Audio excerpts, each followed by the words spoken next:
বিকেল ৫টায় ঢাকায় গাড়ি যাবে। লিনা চিঠি লিখতে বসেছে।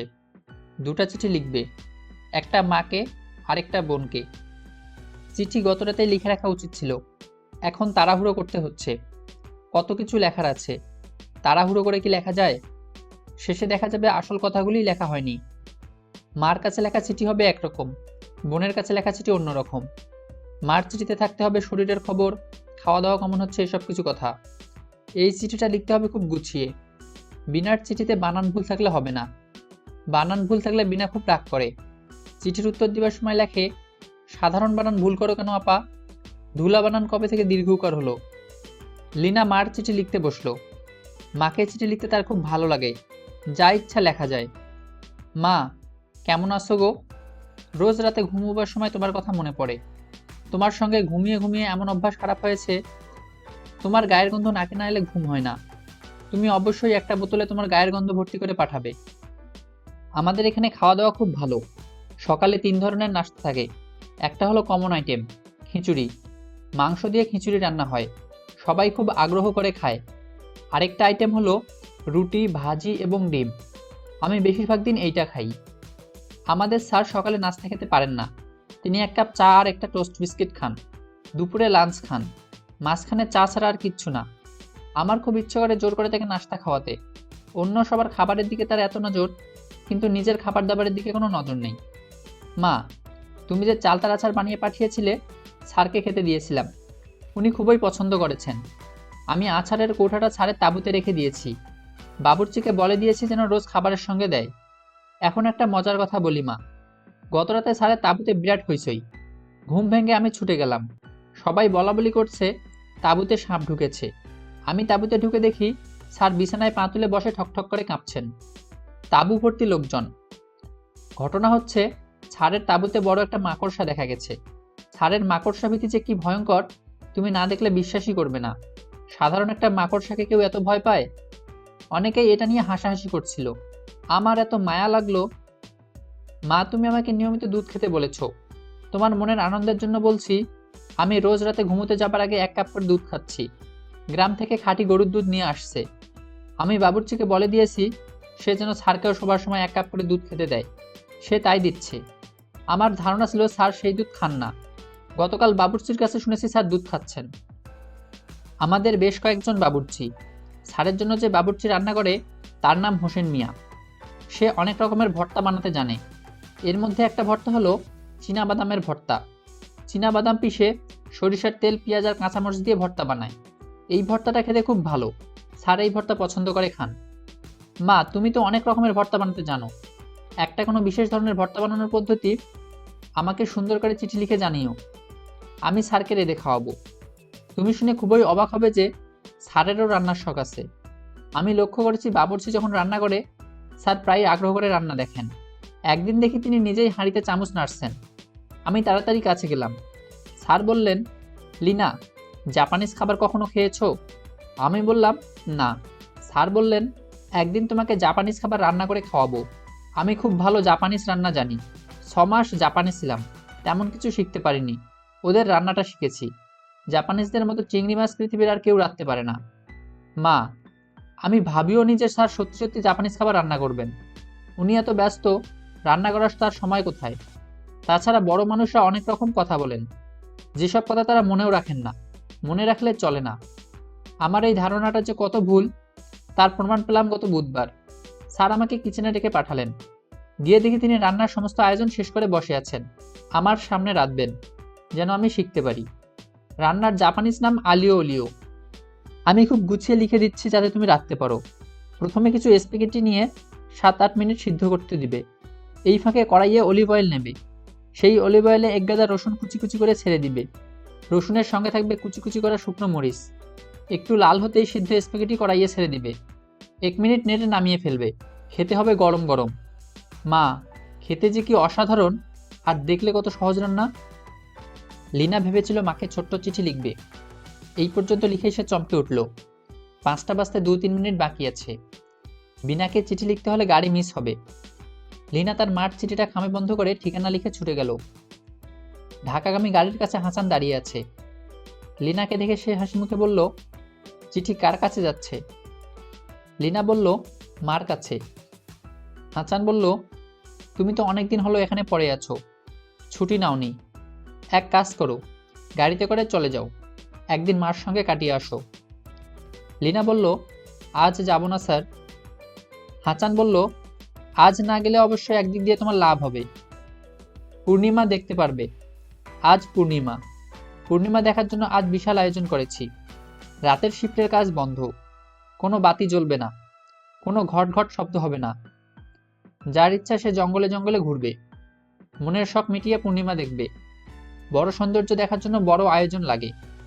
লিনা, তোমার কি সাদা শিফন শাড়ি আছে? সাদা শিফন শাড়ি থাকলে ওইটা পরো। পূর্ণিমার আলোয় সাদা শিফনের শাড়ি পরা মেয়েদের দেখলে কি মনে হয় জানো? মনে হয় যে শাড়িটা সে পরেছে সেটাও চাঁদের আলোয় তৈরি। কি আশ্চর্য কাণ্ড! সাদা শিফনের শাড়ি লিনার আছে, ফিরোজ কিনে দিয়েছিল। লিনা শাড়ি দেখে বলেছিল, সাদা কিনলে কেন বলো তো? সাদা হলো বিধবাদের রং। ফিরোজ বলল, সাদা রংটা তোমাকে মানাবে এই ভেবে কিনেছি, বিধবা সধবা ভেবে কিনিনি। হাত দিয়ে দেখো কি সফট। এই শাড়ি লিনা পরেনি, এখানে আনার ইচ্ছাও ছিল না, ভাগ্যিস এনেছে। আজ কি সুন্দর কাজে লেগে গেল। হাসান বলল, মুসলমানরা চাঁদের হিসেবে চলে, সেই দিকে বিচার করলে ভরা পূর্ণিমায় মুসলমানদের কোনো চন্দ্র উৎসব থাকা উচিত ছিল, কিন্তু তা নেই। বৌদ্ধদের আছে, তাদের সমস্ত বড় ধর্মীয় উৎসব পূর্ণিমা কেন্দ্রিক। এক ভরা পূর্ণিমায় বুদ্ধদেব গৃহত্যাগ করেন, আরেক ভরা পূর্ণিমায় তিনি সাধনায় সিদ্ধি লাভ করেন, আরেক ভরা পূর্ণিমায় তিনি দেহত্যাগ করেন। লিনা বলল, ইংরেজরা কি পূর্ণিমায় কোনো উৎসব করে? হাসান বলল, পাগল হয়েছ, ওরা পূর্ণিমায় উৎসব করবে? চাঁদের কোনো গুরুত্ব ওদের কাছে নেই। আমাদের যেমন চাঁদের আলোর আলাদা প্রতিশব্দ আছে জ্যোৎস্না, ওদের তাও নেই। চাঁদের আলো হলো মুনলাইট। লিনা মুগ্ধ হয়ে শুনছে। একটা মানুষ এত সুন্দর করে কথা বলে কি করে? হাসান বলল, ভালো মতো চাঁদটা উঠুক, তখন আমাকে মনে করিয়ে দিও। আমি তোমাকে বলবো আফ্রিকার একদল আদিবাসী কি বিচিত্র উপায়ে চন্দ্র উৎসব করে সেই গল্প। জি আচ্ছা স্যার। আমি উৎসবের বর্ণনা বইয়ে পড়েছি, নিজে কখনো দেখিনি। খুব ইচ্ছা আছে একবার গিয়ে ওদের উৎসবে অংশ নেব। ওদের এই উৎসবটার নাম রাংসানি। আমার জীবনে কয়েকটা শখ আছে, একটা হচ্ছে রাংসানি উৎসবে যোগ দেওয়া, আরেকটা হলো অ্যান্টার্কটিকায় গিয়ে পূর্ণিমা দেখা, চারদিক বরফে ঢাকা। সেখানে চাঁদ যখন উঠবে অপূর্ব ব্যাপার হবে না? বরফের গায়ে চাঁদের আলো প্রতিফলিত হচ্ছে, চারদিক ঝলমল ঝলমল করছে। লিনা চুপ করে আছে, তার বলতে ইচ্ছে করছে, স্যার ওইসব জায়গায় যখন যাবেন তখন অবশ্যই আমাকে সঙ্গে নিয়ে যাবেন। আমি একা একা যেতে পারবো না, কাউকে সঙ্গে নিয়ে যেতে হবে। আমি এমন কাউকে সঙ্গে নিয়ে যেতে চাই যে সৌন্দর্য কি তা জানে, সৌন্দর্য ব্যাখ্যা করতে পারে। লিনা, জি স্যার। আমরা বাঙালিরা শুধু কাজলা দিদির কারণে বাঁশবাগানের মাথার উপর চাঁদের কথা জানি, এছাড়াও যে চাঁদ কত সুন্দর হতে পারে তা জানি না, কল্পনাতেও দেখতে পারি না। মরুভূমির চাঁদটাও অপূর্ব। জয়সলমীরের মরুভূমিতে এক পূর্ণিমায় আমি ছিলাম, চাঁদ মাথার উপর ওঠার পর ভৌতিক অনুভূতি হতে লাগলো। ইংরেজিতে এই অনুভূতির নাম আনক্যানি ফিলিং। জয়সলমীর তো কাছেই, একবার সেখানে গিয়ে জ্যোৎস্না দেখে এসো। লিনা বলল, জি আচ্ছা। হাসান তার তাঁবুর দিকে রওনা হলো। লিনা সেখানে দাঁড়িয়ে আছে, তার কাছে হঠাৎ মনে হচ্ছে সে হাঁটতে পারছে না। তার ভয়ঙ্কর কোনো অসুখ হয়ে হাত পা শক্ত হয়ে গেছে। আকাশের উপর থালার মতো চাঁদ উঠলেই অসুখটা সারবে, চাঁদ না ওঠা পর্যন্ত অসুখ সারবে না। লিনা অনেক সময় নিয়ে গোসল করলো, চোখে কাজল দিল, সঙ্গে কাজল বা কাজলদানি কিছুই ছিল না। কাঁঠাল পাতার উল্টো দিকে মোমবাতির শিখা দিয়ে কাজল তৈরি করে সেই কাজল চোখে মাখলো। সাদা শিফনের শাড়ি পরে যখন বের হলো তখন আকাশে চাঁদ উঠে গেছে, তবে চাঁদে রং ধরেনি, লাল রাগী চাঁদ। লিনার কেমন যেন লজ্জা লজ্জা লাগছে, যেন সে ভয়ঙ্কর কোনো কাজ করতে যাচ্ছে, ভয়ঙ্কর কিন্তু আনন্দময়। লিনা হাসানের তাঁবুর সামনে দাঁড়িয়ে আছে। আজ জেনারেটর ছাড়া হয়নি বলে তাঁবুর ভিতরে অন্ধকার, তারপরেও তাঁবুর পর্দা সরিয়ে সে উঁকি দিতে পারে, কিন্তু তার লজ্জা লজ্জা লাগছে। স্যার যদি হাসতে হাসতে জিজ্ঞেস করেন, ঘটনা কি, এত সেজেছ কেন? তাঁবুর ভেতর থেকে বাবুর্চি হোসেন মিয়া ট্রেতে করে খালি চায়ের কাপ পিরিচ নিয়ে বের হলো। লিনাকে বলল, আপা স্যারের খুঁজে আছেন? স্যার তো নাই। নাই কেন? উনি কোথায়? স্যার ঢাকায় গেছেন। বেগম সাহেব আর বাচ্চাদের আনবেন। জ্যোৎস্না দেখবেন। কখন গেলেন? 5টার গাড়িতে গেছেন। লিনা হতভম্ব হয়ে দাঁড়িয়ে আছে। তার ইচ্ছা করছে ছুটে গভীর কোনো জঙ্গলে চলে যায়, জঙ্গলে লুকিয়ে বসে থাকে, যেন কেউ কোনোদিন খুঁজে না পায়। আপা, আপনাকে চা দিব? দাও। আচ্ছা, একটা কাজ করো, ছোট ফ্লাস্কে করে চা দাও। আমি জঙ্গলে হাঁটবো, জ্যোৎস্না দেখবো আর চা খাবো। ঢাকায় আসতে জাম টাম মিলিয়ে 2 ঘন্টার মতো লাগে। আজ রাস্তা অস্বাভাবিক ফাঁকা, কোনো জাম নেই। রেড সিগন্যালে গাড়ি আটকা পড়ল না। 1 ঘন্টা 35 মিনিটের মধ্যে হাসান তার বাসায় ঢুকলো। বাসায় ঢোকার ব্যাপারটাও সহজে ঘটল। দরজা খোলা, কলিং বেল টিপতে হলো না। বাসায় নতুন বুয়া রাখা হয়েছে। হাসান তাকে আগে দেখেনি। সে এসে কঠিন চোখে হাসানের দিকে তাকাতেই হাসান বলল, আমি এই বাড়ির মানুষ, অন্তুর বাবা। তুমি চট করে চা বানাও। অন্তু টিভি দেখছিল। বাবা এসেছে এটা সে দেখেছে। আনন্দে তার চোখ ভিজে উঠতে শুরু করেছে, কিন্তু সে ভাব করছে যেন বাবাকে দেখেনি।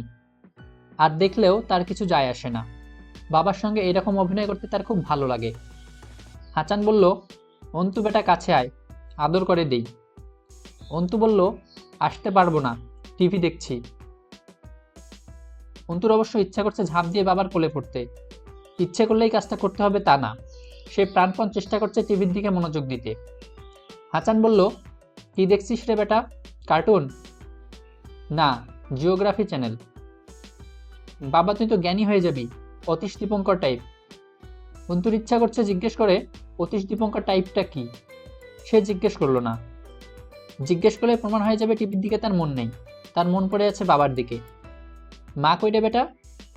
শপিংয়ে গেছে। নিতুও গেছে? হ্যাঁ। তুই যাসনি কেন? শপিংয়ে যেতে আমার ভালো লাগে না। গুড, আমারও ভালো লাগে না। এক দোকান থেকে আরেক দোকানে ঘোরাঘুরি করা, দরদাম করা। টিভিতে কি দেখাচ্ছে? Made in life. টিভিটা বন্ধ করতো বাবা, তোর সঙ্গে কিছু সিরিয়াস কথা আছে। অন্তু আনন্দের সঙ্গে টিভি বন্ধ করলো, কিন্তু ভাব করলো সেজন্য খুব বিরক্ত হয়েছে। হাসান বলল, বেড়াতে যাবি? অন্তু বলল, যাব। হাসান বলল, কোথায় বেড়াতে নিয়ে যেতে চাচ্ছি সেটা না জানিয়ে বলে বসলি যাব? হয়তো এমন কোনো জায়গায় নিয়ে যেতে চাচ্ছি যেখানে যেতে তোর ভালো লাগবে না। তখন কি হবে? আগে জিজ্ঞেস কর কোথায়। অন্তু বলল, কোথায়? জঙ্গলে। অন্তু বলল, হ্যাঁ বাবা, আমি যাব। জঙ্গলে কি আছে? বাঘ ভাল্লুক কিছু নেই, থাকলে ভালো হতো। তবে এখন যা আছে তাও খারাপ না। দুর্দান্ত একটা চাঁদ উঠেছে। জঙ্গলে সেই চাঁদের আলো আছে। দুর্দান্ত মানে কি বাবা? দুর্দান্ত মানে মারাত্মক। মারাত্মক মানে কি? মারাত্মক মানে ভয়ঙ্কর। ইংরেজি কি বলো? ইংরেজি হলো ডেঞ্জারাস। ডেঞ্জারাস কেন? ডেঞ্জারাস কারণ হলো এমন এক চাঁদ উঠেছে যার আলো গায়ে পড়লেই মানুষ অন্যরকম হয়ে যায়, ওয়ার উলফ টাইপ। তখন চিৎকার করতে ইচ্ছে করে। কখন যাব বাবা? তোর মা এলেই রওনা দিয়ে দেব। ব্যাগ গুছিয়ে নে। ব্যাগে কি কি নেব? অনেক কিছু নিতে হবে। সবার প্রথম লাগবে একটা কম্পাস। পথ হারিয়ে গেলে কম্পাস দেখে পথ খুঁজে পেতে হবে। কম্পাস কি আছে? অন্তু হ্যাঁ সূচক মাথা নাড়ল। কম্পাসটা তার বাবাই তাকে গত জন্মদিনে কিনে দিয়েছে। এখনো সে ব্যবহার করতে পারেনি, আজ ব্যবহার হবে। তারপর লাগবে মোমবাতি দিয়াশলাই। মোমবাতি দিয়াশলাই কেন লাগবে? মনে কর কোনো বিচিত্র কারণে চাঁদ ডুবে গেল, চারদিকে অন্ধকার হয়ে গেল, তখন মোমবাতি জ্বালাতে হবে না? টর্চ লাগবে না বাবা? আমার একটা পেন্সিল টর্চ আছে। টর্চ তো লাগবেই, বিশেষ করে পেন্সিল টর্চই লাগবে। পেন্সিল টর্চ ছাড়া জঙ্গল ভ্রমণ মোটেই নিরাপদ হবে না। বাবা, চাকু লাগবে? আমার সুইস নাইফ আছে। সুইস নাইফ ছাড়া ম্যাকাইভার কি কখনো জঙ্গলে যেত? না। তাহলে জিজ্ঞেস করছিস কেন? সুইস নাইফ তো লাগবেই। তোর আছে না? আছে। বাবা, দড়ি লাগবে না? আসল জিনিসই তো ভুলে গেছি, দড়ি ইজ মাস্ট। লাইলনের নীল রঙের দড়ি হলে খুব ভালো হয়। মহা উৎসাহে অন্তু ব্যাগ গুছাচ্ছে। হাসানের চা এসে গেছে। চায়ের কাপে দ্রুত কয়েকটা চুমুক দিয়ে সে বাথরুমে ঢুকলো। অনেকদিন পর নিজের বাথরুমে গোসল। পরিচিত জায়গা, পরিচিত সাবানের গন্ধ, পরিচিত টাওয়েল। ওয়াটার হিটারটা নষ্ট ছিল, ঠিক করা হয়েছে। আগুন গরম পানি আসছে। হাসানের মনে হলো সামান্য ভুল হয়েছে। মগ ভর্তি গরম চা নিয়ে বাথরুমে ঢোকা উচিত ছিল। হট শাওয়ার নিতে নিতে গরম চা বা কফি খাওয়ার আলাদা আনন্দ। এই আনন্দ তার আবিষ্কার। বাথরুম থেকে বের হয়ে হাসান দেখলো নাজমা চলে এসেছে। তার হাতে প্লেট, নলা বানিয়ে নিতুর মুখে দিচ্ছে। নিতু চোখ ভর্তি ঘুম নিয়ে ভাত খাচ্ছে। নাজমার মুখ শান্ত। সে একবার শুধু চোখ তুলে হাসানকে দেখল। হাসান বলল, নিতুকে তাড়াতাড়ি খাইয়ে রেডি হয়ে নাও, রাত 11টার মধ্যে আমাদের পৌঁছতে হবে। নাজমা বলল, কোথায়? হাসান বলল, অন্তু তোমাকে বলেনি আমরা জঙ্গলে জ্যোৎস্না দেখতে যাচ্ছি? বলেছে নাকি বলেনি? নাজমা শান্ত গলায় বলল, বলেছে। হাসান বলল, দুর্দান্ত একটা চাঁদ উঠেছে। আমরা রাত 2টা পর্যন্ত জঙ্গলে জঙ্গলে ঘুরে জ্যোৎস্না দেখব। 2টার পর ঘুমোতে যাব। তোমার জন্য গাড়ি স্ট্যান্ড বাই থাকবে। ঘুম ভাঙলে গাড়ি করে চলে আসতে পারবে। আর যদি মনে করো একটা দিন বাচ্চারা স্কুল মিস করলে এমন কিছু হবে না, তাহলে থাকবে। আমি আমাদের কাজের অগ্রগতি তোমাকে দেখাবো। তোমার টাস্কি লেগে যাবে। নাজমা চুপ করে রইল। হাসান নিতুর দিকে তাকিয়ে বলল, কিরে বুড়ি, জঙ্গলে যাবি? নিতু বলল, না। পৃথিবীর যাবতীয় প্রশ্নের উত্তরে সে না বলে। তার এই না মানে বেশিরভাগ সময়েই হ্যাঁ। হাসান বলল, আমাদের খাবারের কোনো ব্যবস্থা করতে হবে না। আমরা পথ থেকে একটা বিগ সাইজ পিজা কিনে নিব। নাজমা বলল, তুমি টাওয়াল পরে ঘুরে বেড়াচ্ছ, গা মুছে কাপড় পরে টেবিলে এসে বসো, আগে কথা বলি। হাসান বলল, তোমার কথা বলার টোনটা ভালো লাগছে না। এতদিন পর এসেছি, এখন ঝগড়া করতে ইচ্ছে করছে না। নাজমা বলল, ঝগড়া করব না, শান্তভাবেই কয়েকটা কথা বলবো। তুমি চাইলে হাসি মুখেই বলবো। হাসান বলল, তুমি ঝগড়া করতে চাইলে ঝগড়া করতে পারো, চিৎকার চেঁচামেচি করতে পারো, আমার দিকে চায়ের কাপ বা গ্লাসও ছুঁড়ে মারতে পারো। শুধু জঙ্গলে জ্যোৎস্না দেখার ব্যাপারে না বলো না। তুমি খুব ভালো করে জানো আমি একা জ্যোৎস্না দেখতে পারি না। নাজমা বলল, তুমি কাপড় বদলে বারান্দায় আসো, আমি নিতুকে খাইয়ে আসছি, তখন কথা হবে। হাসান বারান্দায় বসে আছে। হাসানের পাশে ব্যাগ হাতে অন্তু। নাইলনের নীল রঙের দড়ি ছাড়া অন্তুর ব্যাগে সবই নেওয়া হয়েছে, শুধু তার পেন্সিল টর্চের ব্যাটারি নেই। হাসান তাকে কয়েকবার আশ্বস্ত করেছে ব্যাটারি কেনা হবে। অন্তু কেন জানি ভরসা পাচ্ছে না। রাস্তার পাশে দোকানটা খোলা আছে। অন্তুর ইচ্ছা বাবাকে সঙ্গে নিয়ে এখন সে ব্যাটারি কিনবে।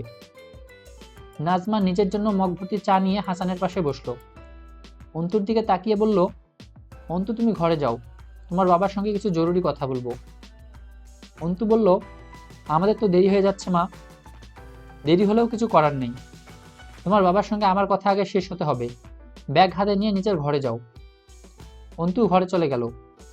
নাজমা চায়ের কাপে চুমুক দিয়ে বলল, তুমি ঢাকা এসেছো 1 মাস 18 দিন পর। হাসান বলল, কি যে কাজের চাপ যাচ্ছে তুমি এখানে বসে কল্পনাও করতে পারবে না। আমি তোমাকে 3টা চিঠি পাঠিয়েছিলাম, তুমি তার একটার জবাব দিয়েছো, 3 লাইনের জবাব। একবার তো বলেছি প্রচন্ড কাজের চাপ। এতই যখন কাজের চাপ, তাহলে জ্যোৎস্না দেখার জন্য চলে এলে কেন? কাজের মধ্যে জ্যোৎস্না কি?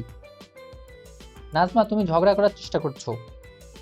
ঝগড়া করছি না, তোমার সঙ্গে আলাপ করছি। আলাপ করার জন্য তোমাকে পাওয়া যায় না, আজ পাওয়া গেছে। ভাগ্যিস তোমাদের জঙ্গলে একটা চাঁদ উঠেছিল।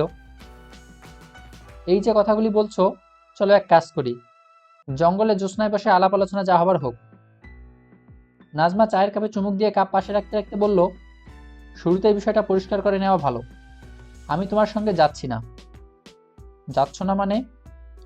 যাচ্ছি না মানে যাচ্ছি না। তোমার সঙ্গে জ্যোৎস্না দেখার আমার শখ নেই, কারোর সঙ্গেই নেই। অন্তু ব্যাগ গুছিয়ে বসে আছে। এটাও তোমার চমৎকার ট্রিক্সের একটি। অন্তুকে আগে ভাগে বলেছ, সে ব্যাগ গুছিয়ে অপেক্ষা করছে। তুমি জানো এটা আমার উপর এক ধরনের চাপ সৃষ্টি করবে। যেতে ইচ্ছে না করলেও ছেলের শুকনো মুখ দেখে আমি যাব। তোমার ট্রিক্স আজ কাজ করবে না, আমি যাব না। যাবে না? অবশ্যই না। আমাকে বা অন্তু নীতুকে তোমার প্রয়োজনও নেই। 2-1জন মুগ্ধ মানুষ তোমার আশেপাশে থাকলেই হলো। সেরকম মানুষ তোমার সঙ্গে আছে। তোমার পিয়া আছে না, মেয়েটার নাম কি যেন? লিনা। হ্যাঁ, লিনা। মেয়েটার নাম আমি জানি, তারপরেও তোমাকে জিজ্ঞেস করলাম। আমি দেখাতে চাচ্ছিলাম তুমি তার নামটা কত মিষ্টি করে উচ্চারণ করো। খুব মিষ্টি করে উচ্চারণ করেছে কি? হ্যাঁ করেছো।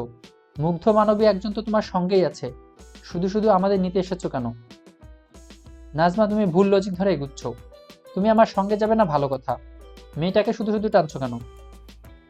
মেয়েটাকে টানছি কারণ আমি তোমার স্বভাব চরিত্র জানি। তুমি যখন কিছু বলার জন্য মাথার ভিতরে কথা গুছাও, তখন তোমার মুখের দিকে তাকিয়ে আমি বলে দিতে পারি তুমি কি বলতে চাচ্ছ। তাই নাকি? হ্যাঁ তাই। প্রমাণ দেব? প্রমাণ দিতে হবে না, প্রমাণ ছাড়াই আমি তোমার কথা বিশ্বাস করছি। তারপরেও প্রমাণ দিই। জ্যোৎস্না উপলক্ষে তুমি তোমার মায়ানগরে মোটামুটি একটা হইচই ফেলে দিয়েছো। জ্যোৎস্না উৎসবের আয়োজন করেছো, করনি?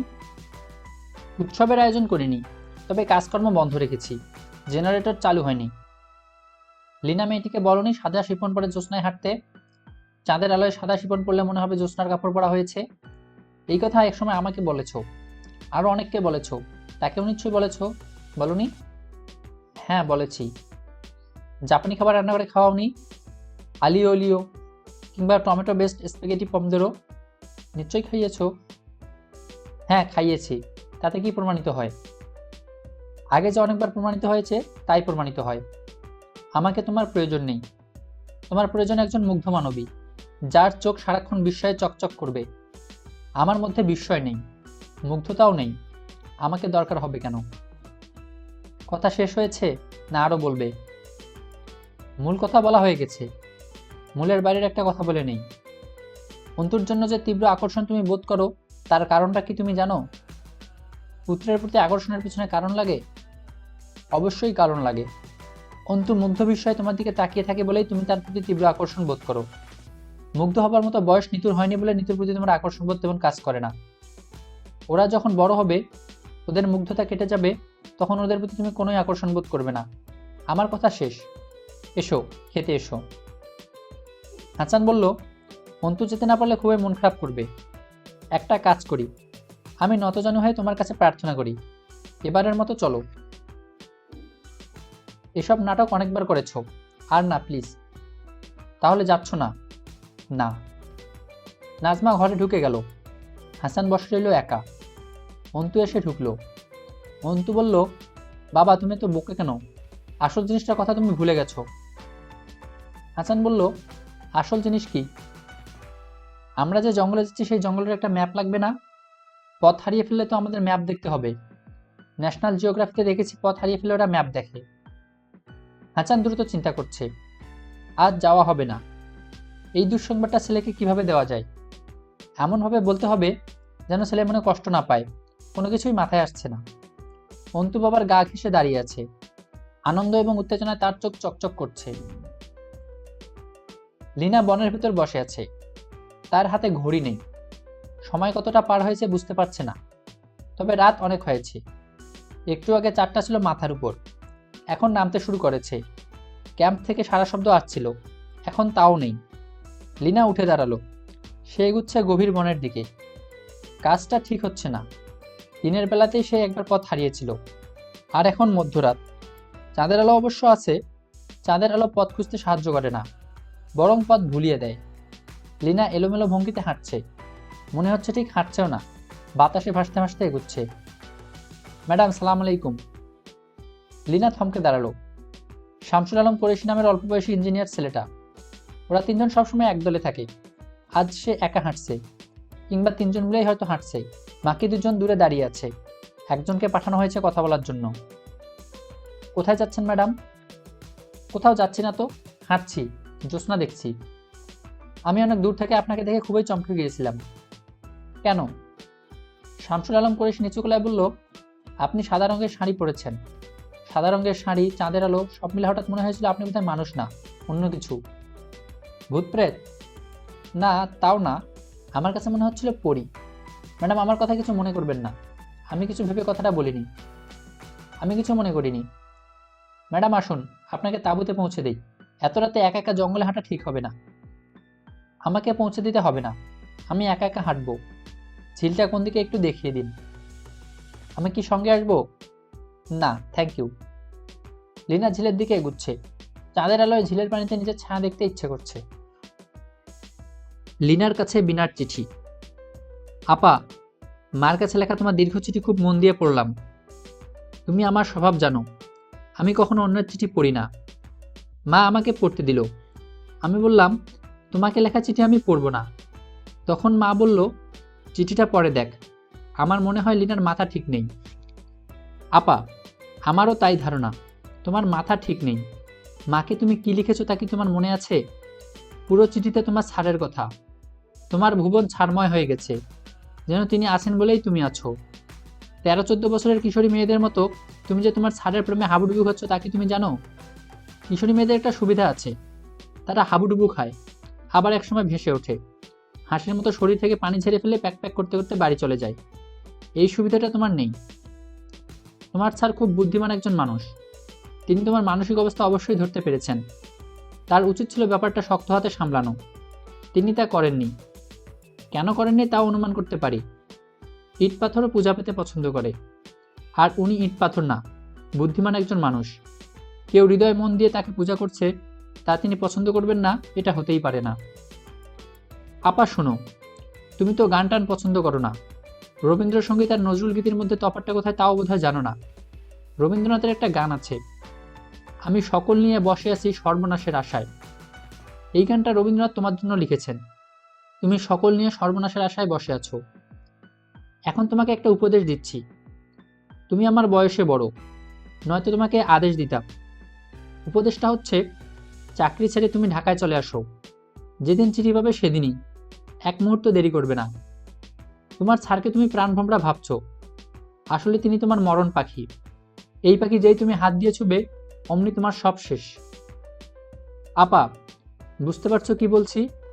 তোমার রেসিপি, সরি তোমার না, তোমার গুরুদেবের রেসিপি মতো জাপানি খাবার আলিও ওলিও রান্না করলাম। যে কটি অখাদ্য আমি এ জীবনে খেয়েছি, তোমার আলিও ওলিও ওর মধ্যে একটি। আর এই খাবারের স্বাদের যে বর্ণনা তুমি দিয়েছো, পড়লে মনে হয় বেহেশতে এই খাবার রান্না হয়েছে।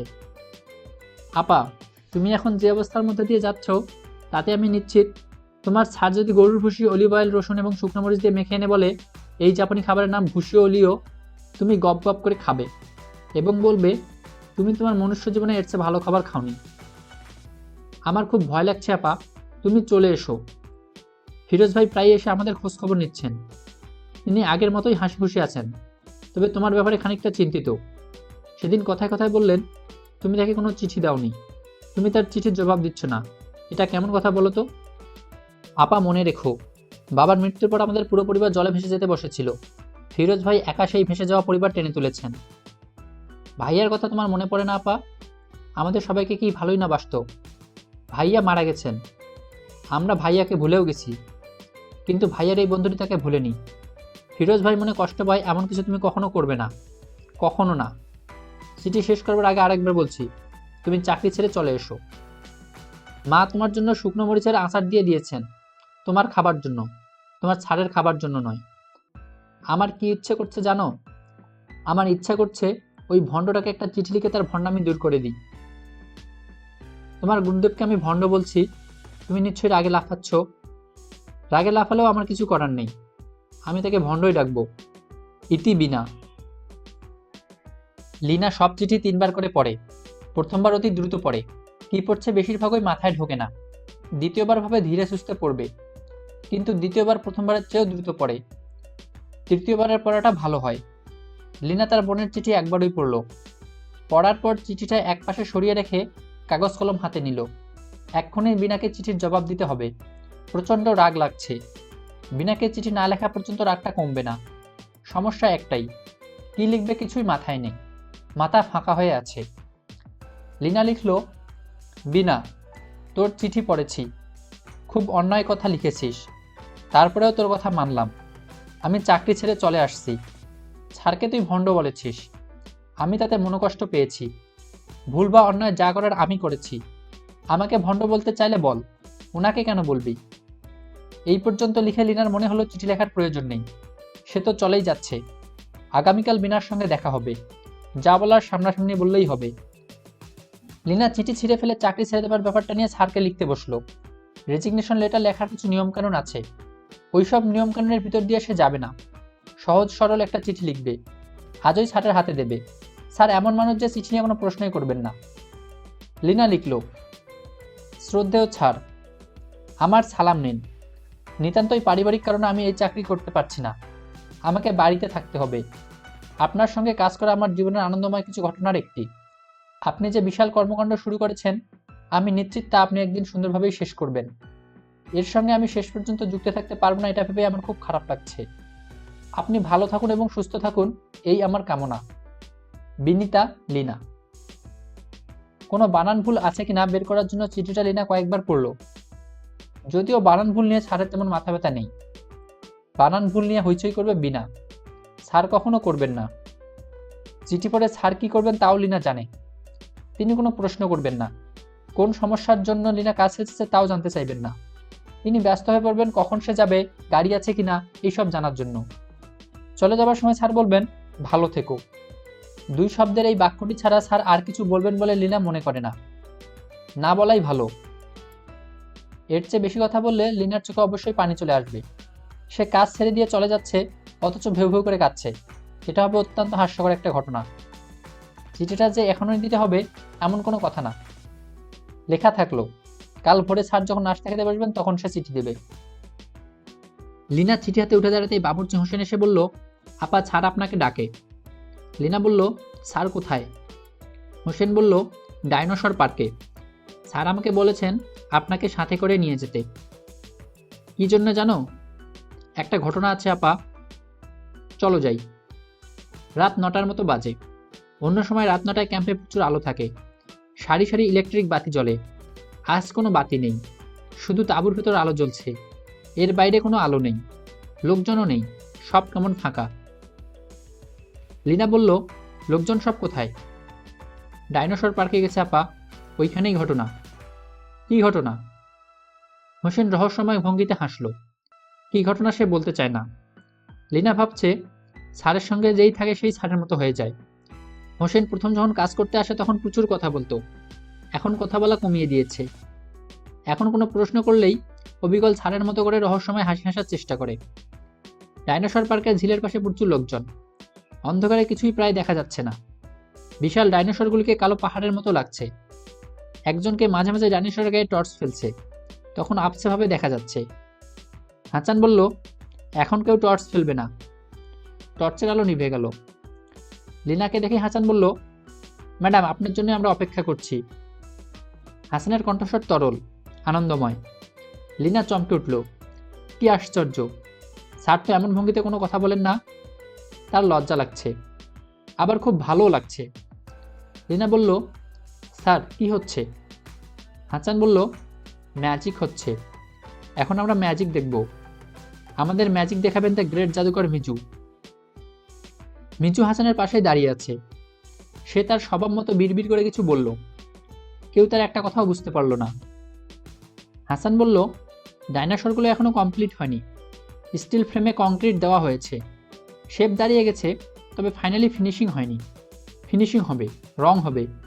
মোটামুটিভাবে যে কাজটা শেষ হয়েছে তা হলো যে জলাভূমিতে ডাইনোসর দাঁড়িয়ে আছে সেটা। আলোর ব্যবস্থা করা শেষ। আজকে সবাইকে ডেকেছি ব্যবস্থাটা কেমন পরীক্ষা করার জন্য। মিজু, আমরা কি শুরু করব? মিজু আবারও বিড়বিড় করলো। হাসান বলল, ওকে, লাইট। বড় জেনারেটর এতক্ষণ বন্ধ ছিল। হাসানের কথার সঙ্গে সঙ্গে জেনারেটর চালু হলো। ঘর ঘর শব্দে বনভূমি কেঁপে কেঁপে উঠছে। লিনা তাকিয়ে আছে। কোনো কারণ ছাড়াই তার বুক ধকধক করছে, নিঃশ্বাস বন্ধ হয়ে আসছে। ঝিলের অন্ধকার পানিতে হঠাৎ যেন কিছু হলো। পানি দেখা যেতে শুরু করলো। আশ্চর্য ঘটনাটা ঘটল তখন। পানিতে প্রাণের প্রতিষ্ঠা হলো। পানি হয়ে গেল গাঢ় নীল, যেন এই ঝিল পার্থিব জগতের না, সত্যি সত্যি মায়ানগরের মায়াঝিল। গাঢ় নীল পানি, পানি থেকে নীলাভ আলো ঠিকরে বের হচ্ছে। অদৃশ্য কোনো জায়গা থেকে ডাইনোসরগুলির গায়ে আলো পড়ছে। ডাইনোসরের ছায়া পড়েছে নীল পানিতে। কি অলৌকিক অবিশ্বাস্য ছবি। লিনা তাকালো হাসানের দিকে। হাসানের চোখ দিয়ে পানি পড়ছে। ঝিলের গাঢ় নীল রঙের পানি যেমন সুন্দর, হাসানের চোখের পানিও সেরকমই সুন্দর। হাসান বলল, লিনা কেমন দেখলে? লিনা বলল, স্যার আমি আমার জীবনে এমন অদ্ভুত দৃশ্য দেখিনি। হাসান বলল, শেষ পর্যন্ত এই দাঁড়াবে আমি নিজেও কল্পনা করিনি। পানির রং গাঢ় নীল থেকে গাঢ় লাল হবে। এই ব্যবস্থা এখনো শেষ হয়নি। শেষ হলে ট্রায়াল দিয়ে দেখব। এখন আমার কেন জানি মনে হচ্ছে এই নীল রংটাই পারফেক্ট। আমারও সেরকম মনে হচ্ছে স্যার। হাসান সিগারেট ধরাতে ধরাতে বলল, পানির রং নীল হবে এটাই স্বাভাবিক। মনে রাখতে হবে আমাদের জায়গাটার নাম মায়ানগর। মায়ানগরের পানির রং সবুজ হতে পারে, লাল হতে পারে, বেগুনি হতে পারে, পারে না? জি স্যার, পারে। আবার সোনালি হতে পারে, কি বলো, পারে না? জি স্যার। সমস্যা কি জানো? চোখে অভ্যস্ত না এমন কোনো রং ব্যবহার করলে যে ইফেক্ট আমরা আশা করছি তা পাবো না। পানির নীল রং দেখে আমরা অভ্যস্ত, কাজেই পানির রং নীলের কাছাকাছি থাকতে হবে। বলো তোমার এই বিষয়ে কি মত? লিনা বলল, স্যার আপনি যা বলেন তাই আমার কাছে সত্যি মনে হয়। এখন যদি আপনি বলেন পানির রং কুচকুচে কালো হলে খুব সুন্দর হবে, আমার কাছে সেটাই সত্যি মনে হবে। হাসান বলল, কুচকুচে কালো রঙের পানি দেখে যদি তোমার ভালো না লাগে, তারপরেও কি বলবে আমার কথাই ঠিক? জি বলবো। কেন বলবে? কোন যুক্তিতে বলবে? তখন আমার মনে হবে আমার কাছে সুন্দর লাগছে না, কারণ আমার দেখার চোখ নেই। চলো ফিরে যাই। চলুন। ঝিলের পানির রং নিয়ে আরেকটা চিন্তা মাথায় আছে। চিন্তাটা উদ্ভট, তারপরেও পরীক্ষা করে দেখতে ইচ্ছা হচ্ছে। উদ্ভট চিন্তাটা কি আমাকে বলবেন?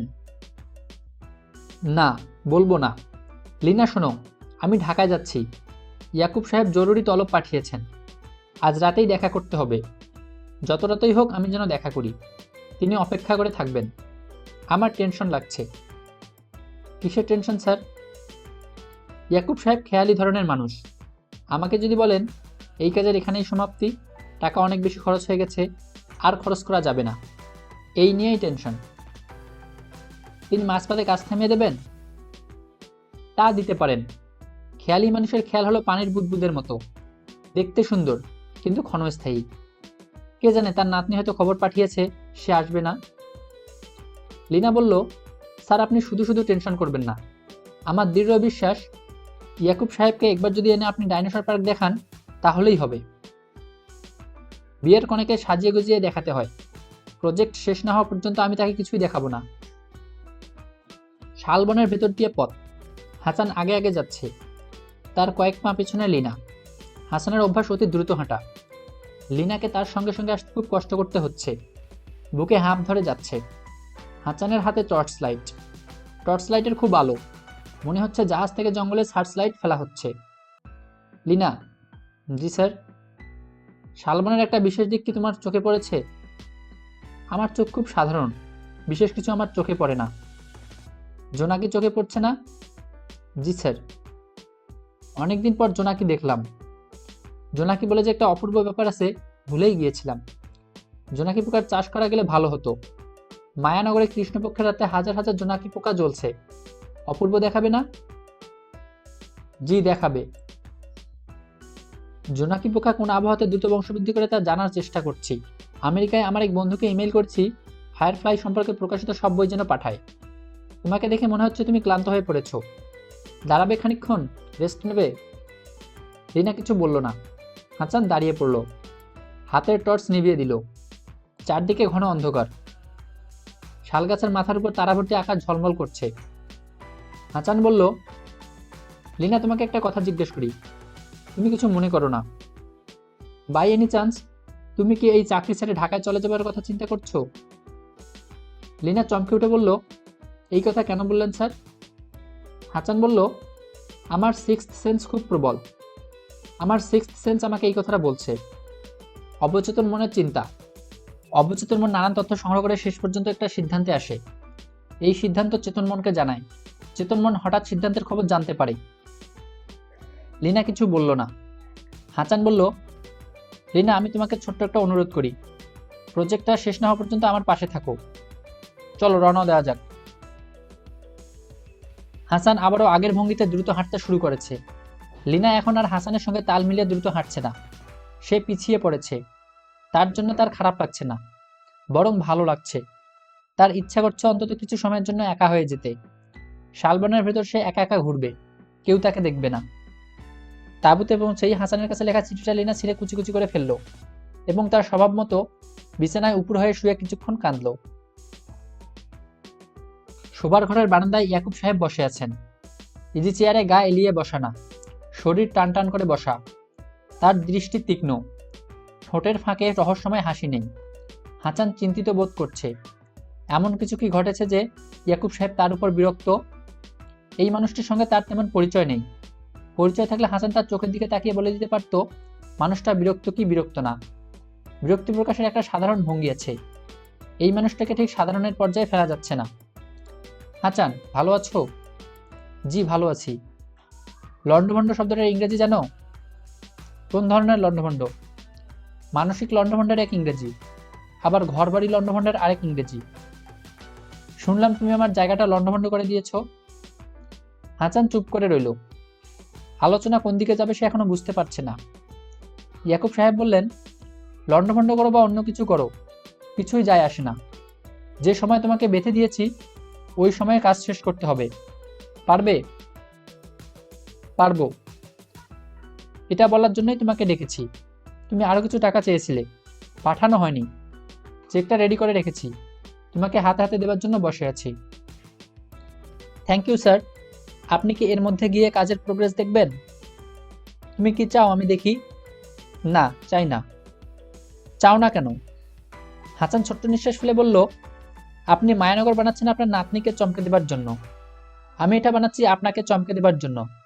আগে ভাগে যদি দেখে ফেলেন পুরো চমকটা পাবেন না। শুনেছি তোমার মায়ানগরে অনেক নতুন নতুন ব্যাপার রেখেছো, এর যে কোনো একটার কথা আমাকে বলো তো। না, যে কোনো একটা না, তোমার সবচেয়ে পছন্দের প্রজেক্টের কথা বলো। হাসান চুপ করে রইল, কিছু বলল না। ইয়াকুব সাহেব বললেন, হাসান তোমার কাছে কি সিগারেট আছে? ডাক্তাররা আমার জন্য সিগারেট নিষিদ্ধ করে দিয়েছেন, বাড়িতে কোনো সিগারেট নেই, একটা খেতে ইচ্ছে করছে।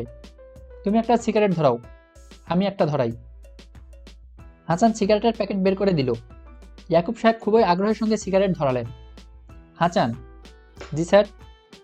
তোমার সবচেয়ে প্রিয় প্রজেক্টের ব্যাপারটা আমাকে বলো, শুনতে ইচ্ছে করছে। প্রজেক্টের ব্যাপারটা বলার আগে একটা ছোট্ট গল্প বলতে হবে। গল্পটা শোনার ধৈর্য কি আপনার আছে? অনেকদিন আমি গল্প শুনি না, শোনাও একটা গল্প। হাসান শোনো, এই সিগারেট শেষ করে আমি কিন্তু আরেকটা সিগারেট খাবো। ইয়াকুব সাহেব ছেলেমন শোনার মতো হাসলেন। হাসান গল্প শুরু করলো। স্যার, আমার একটা ছেলে আছে, তার নাম অন্তু। ছেলেটা অন্যরকম, কথাবার্তা খুব কম বলে, কোনো ব্যাপারে মনে কষ্ট পেলে লুকিয়ে একা একা কাঁদে। একদিন কি একটা ব্যাপারে স্ত্রীর সঙ্গে আমার ঝগড়া হয়েছে, সে ঠিক করেছে আমার ছেলে মেয়ে দুজনকে নিয়ে সে তার বাবার বাড়ি চলে যাবে। আমি বললাম, আচ্ছা চলে যাও। তারা চলে গেল। আমার খুবই মেজাজ খারাপ। কিছুক্ষণ বই পড়লাম, গান শুনলাম, নিজেই কফি বানিয়ে কফি খেলাম। মন ঠিক হলো না। আমি বসলাম টিভির সামনে, কুৎসিত একটা প্রেমের নাটক হচ্ছে। মেজাজ খারাপ নিয়ে তাই দেখছি। হঠাৎ কানে আসলো অন্তু কাঁদছে। আমি হতভম্ব। টিভি বন্ধ করলাম। অন্তুর কান্নার শব্দ আরো স্পষ্ট হলো। আমার শরীর ঘেমে গেল।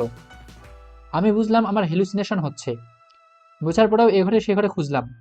কান্নার শব্দ হয়, শব্দ শুনে এগিয়ে গেলে আর শব্দ পাওয়া যায় না। তখন অন্য ঘর থেকে কান্নার শব্দ আসে। আমার হাত পা কাঁপতে শুরু করলো। শেষে টেলিফোন করলাম শ্বশুরবাড়িতে। অন্তুর মা নাজমা টেলিফোন ধরলো। আমি বললাম, অন্তুকে একটু দাও তো, আমি কথা বলি। নাজমা বলল, অন্তুকে দাও তো মানে? অন্তুকে তো আমি আনিনি, সে তো তোমার ওখানেই আছে। সে কাঁদতে শুরু করলো যে বাবার সঙ্গে থাকবে, সেজন্য আমি তাকে রেখে চলে এসেছি। ও ঘরেই কোথাও লুকিয়ে আছে, খুঁজে বের করে আমাকে টেলিফোন করো। আমি অন্তুকে খাটের নিচ থেকে উদ্ধার করলাম। আমার গল্পটা স্যার এখানেই শেষ। এখন প্রজেক্টের কথাটা বলি। ইয়াকুব সাহেব বললেন, তোমার গল্পটা ইন্টারেস্টিং, প্রজেক্টের সঙ্গে এই গল্পের সম্পর্ক বুঝতে পারছি না। স্যার, আমি একটা গোলকধাঁধা বানাচ্ছি। গোলকধাঁধায় যখন কেউ ঢুকবে তখনই সে বাচ্চা একটা ছেলের ফুঁপিয়ে কান্নার শব্দ শুনবে। ছেলেটাকে খুঁজে বের করার ইচ্ছা হবে, খুঁজতে শুরু করবে, কিন্তু খুঁজে পাবে না। এক ঘর থেকে আরেক ঘর। একটা বাচ্চা ছেলে কাঁদছে, কিন্তু তাকে পাওয়া যাচ্ছে না। মাঝে মাঝে দেওয়ালে তার হাতের লেখা, আমি হারিয়ে গেছি। কখনো দেখা যাবে একটা ফুটবল পড়ে আছে, ছেলেটাই ফেলে গেছে। এক জায়গায় দেখা যাবে চুইংগামের খোসা। এই হলো আমার প্রজেক্ট। ইয়াকুব সাহেব বললেন, তোমার ছেলে অন্তুকে আমি নিমন্ত্রণ করছি। আমার নাতনিকে নিয়ে আমি যখন মায়ানগরে পা দিব তখন অন্তুও থাকবে আমার সঙ্গে, দুজন থাকবে আমার দুপাশে। হাসান, তুমি আজই তোমার ছেলেকে আমার নিমন্ত্রণ পৌঁছে দেবে। জি স্যার, আমি এখন বাসায় যাচ্ছি, রাতটা বাসায় থাকবো। অন্তুকে বলবো, স্যার উঠি। আচ্ছা যাও। একটা সিগারেট রেখে যাচ্ছি স্যার। Thank you. নাজমা দরজা খুলে দিল। নাজমার মুখ শান্ত। হাসান স্বস্তি বোধ করল। ঘরে ঢুকে কঠিন মুখ দেখতে ভালো লাগে না। ঘর মানেই আশ্রয়। যিনি আশ্রয় দেবেন তার মধ্যে মায়া থাকতে হবে। প্রতিটি ঘর হবে ছোট্ট একটা মায়ানগর। আশ্রয় যিনি দেবেন তিনি হবেন মায়াবতী। নাজমা, কেমন আছো? ভালো। এত রাতে ঘুমিয়ে পড়েছিলে? না, ঘুমাইনি। খাওয়া দাওয়া করে এসেছো না খাবে? ভাত খাবো। কিছু না থাকলে একটা ডিম ভেজে দাও। অন্তর্নিত কেমন আছে? ভালো আছে। দুজনে ঘুমাচ্ছে? হ্যাঁ। তুমি কি গোসল করবে? হ্যাঁ করব। ধীরে সুস্থে গোসল করো। এর মধ্যে আমি 4টা চাল ফুটিয়ে ফেলি। ধোঁয়া ওঠা গরম ভাত ছাড়া ডিম ভাজা দিয়ে খেয়ে আরাম পাবে না। তোমার প্রজেক্ট কেমন এগুচ্ছে? খুব ভালো এগুচ্ছে। একদিন বাচ্চাদের নিয়ে চলো, তাঁবুতে থাকবে, জঙ্গলে ঘুরবে, বিদেশিদের মতো ক্যাম্পিং। দেখি, কোনো এক ছুটির দিনে চলো।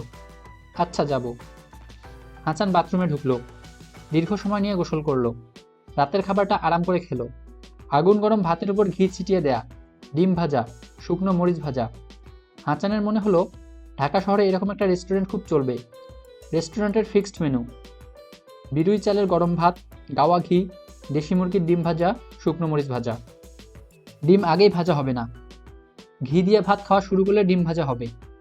কড়াই থেকে চামচে করে এনে সরাসরি পাতে দিয়ে দেওয়া হবে। হাসান খাওয়া শেষ করে সিগারেট ধরালো। নাজমা তাকে পান এনে দিল। সে নিজে পান খায় না। হাসান দুপুরে এবং রাতে পান খায় বলে তার জন্য ঘরে পান রাখা হয়। নাজমা বলল অন্তুর জ্বর। হাসান বলল তবে যে বললো ওটা ভালো। মাত্র ঘরে এসে ঢুকেছ, এই সময় অসুখ বিসুখের খবর দিলাম না। ওর গায়ে পানিও এসেছে। ডাক্তার সন্দেহ করছেন কিডনি বিষয়ক জটিলতা। আমাকে খবর দাওনি কেন? খবর দিলে কি করতে? সব কাজ ফেলে ছুটে আসতে? না, আসতে না। ছেলের জন্য দুশ্চিন্তা নিশ্চয় করতে, কিন্তু আসতে না।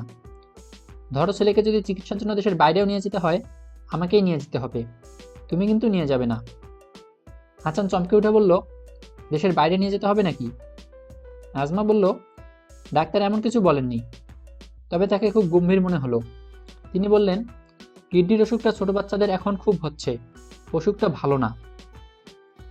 হাসান সিগারেট ফেলে অন্তুর কাছে গেল। কেমন অসহায় ভঙ্গিতে সে খাটে শুয়ে আছে, গায়ে বেগুনি রঙের কম্বল। হাসান পাশে বসতেই অন্তু চোখ বড় বড় করে বাবাকে দেখেই ঠিক করে হেসে চোখ বন্ধ করে ফেললো। হাসান বলল জেগে আছিস না কিরে বেটা? অন্তু চোখ বন্ধ করেই হাসূচক মাথা নাড়ল। হাসান বলল কখন ঘুম ভাঙলো? অন্তু বলল তুমি যখন ঘরে ঢুকেছো তখনই ঘুম ভেঙেছে। ডাকিসনি কেন? ইচ্ছা করেনি। অসুখ বাঁধিয়েছিস কেন? জানি না। ঘরে কোনো ভালো মুভি আছে? ভিচারে ভালো কোনো মুভি দেখতে ইচ্ছে করছে। কার্টুন ফার্টুন না, সিরিয়াস ভূতের মুভি। কফিন থেকে ভূত উঠে আসছে এই টাইপ আছে? ঘোস্ট স্টোরি আছে, কিন্তু বাবা তুমি ভয় পাবে। বেশি ভয়ের নাকি? খুবই ভয়ের। তাহলে এক কাজ করি, চাদরের নিচে শরীরটাকে ঢেকে শুধু মাথা বের করে দেখি। ভয় লাগলে চাদর দিয়ে মুখ ঢেকে ফেলবো। বুদ্ধিটা কেমন? বুদ্ধিটা খুবই ভালো। তাহলে উঠে আয়, ছবি দেখব। মা বকবে না তো বাবা? সেই সম্ভাবনা তো আছেই, তারপরেও রিস্ক নিতে হবে। ভালো কথা অন্তু, তোর একটা দাওয়াত আছে। কিসের দাওয়াত? মায়ানগরে ঢোকার নিমন্ত্রণ। তুই ঢুকবি আর একটা বিদেশি মেয়ে ঢুকবে। মেয়েটার নাম এলেন, তোর বয়সী। দেখিস আবার মেয়েটার সঙ্গে যেন প্রেম না হয়ে যায়। ধ্যাত বাবা, তুমি সবসময় এত অসভ্য কথা বলো কেন? আমি প্রেমও করব না, বিয়েও করব না। তুই না করলে কি হবে? মেয়েরা তো করতে চাইবে। বাবা অসভ্য কথা বলবে না, আমি কিন্তু রাগ করছি। হাসান চাদর মুড়ি দিয়ে বসেছে। চাদরের ভেতর হাসানের সঙ্গে গুটিসুটি মেরে বসেছে অন্তু। ভিচিয়ারে ভূতের ছবি চলছে। নাজমা দৃশ্যটা দেখে কিছু বলল না। তার মন অসম্ভব খারাপ। হাসানকে সে এখনো জানায়নি যে অন্তুকে ডায়ালাইসিস করাতে হয়েছে। নাজমার চোখ দিয়ে পানি পড়ছে। তারও ইচ্ছে করছে চাদরের নিচে ছেলের পাশে বসে ছবি দেখতে। ইচ্ছেটাকে সে আমল দিল না। নাজমা জানে অন্তুর একটা ভুবন আছে শুধুই তার বাবাকে নিয়ে। সেই ভুবনে নাজমার প্রবেশাধিকার নেই।